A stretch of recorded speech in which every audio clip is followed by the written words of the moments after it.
Thokozani babhemi, ugogo Manzini once again. Ngithi angibike-ke babhemi bami base-KZN ukuthi ngi-28 zakaJuni nogogo Mahlaki iwele lami sizobe silapho. Sizobe sizobethela imizi. Mangabe ufuna ungena ku-list, uyasifonela, ufonela ugogo Mahlaki or ufonela ugogo Manzini. Senza ama-arrangements ukuthi sikufake ku-list yabantu abazobe bebethelelwa imizi yabo. So besiphethe konke, bheka mina ngedwa induku yokuphehlela umendo. Mhlawumbe umbhemu wakho wafika ekhaya wavela azange acedelele. Maybe he's been promising ukuthi hayi umbhemu wami zokulobola kodwa nje udonsa inyawo.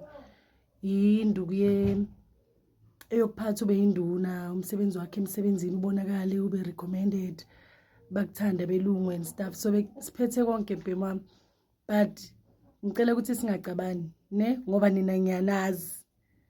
You place an order,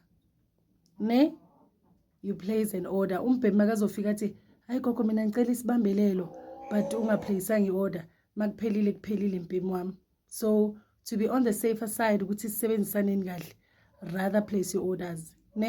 Mangabe ufuna ukuthi ugogo Mahlaki nogogo Manzini bafike kwakho bazobethela igceke lakho, banisebenze nonke niwumndeni, make your call. Send your WhatsApp, make a call, place your order, guys.